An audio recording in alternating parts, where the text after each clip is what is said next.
Проектот поддржан од меѓународната заедница за законско овозможување на лицата со хендикеп да имаат персонални асистенти, кој објективно им е најпотребен на слепите лица, после 2 години се чини дека го губи својот здив, предрасудите на заедницата, нерешениот статус на асистентите и сите други специфики со кои после 65 наполнети години не им следува асистент, состојбите ги доведа до дефицитарност и привилегија само за мал број лица, така и во Битола, бидејќи од 215 слепи лица асистенти имаат само 9. Оно што го рекој дека до пензионирање до 65 години ќе бидат со нас, тоа треба да се искорени.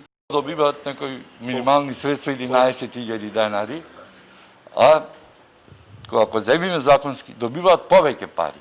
Али тие пари, повеќето, наместо да ги дадат за стаж, за здравство, да имаат осигурени, да бидат тие пари одат кај провајдерот. Провајдер е Црвениот крст. Да се живее во мрак е неизвестна и тешка судбина, а поддршката од ваков тип со професионален придружник е неопходна, што на Запад е стандардизирано искуство.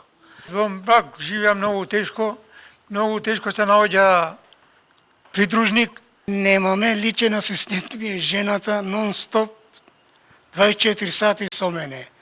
Јас боледувам од повеќе болести, не само слеп.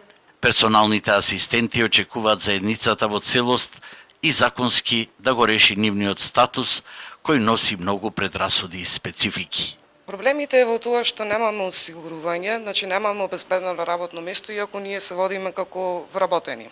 Мислам, се водиме како невработени, а имаме 4, а некои 8 полни часа работно време, но немаме здравствено осигурување, немаме пензиско осигурување.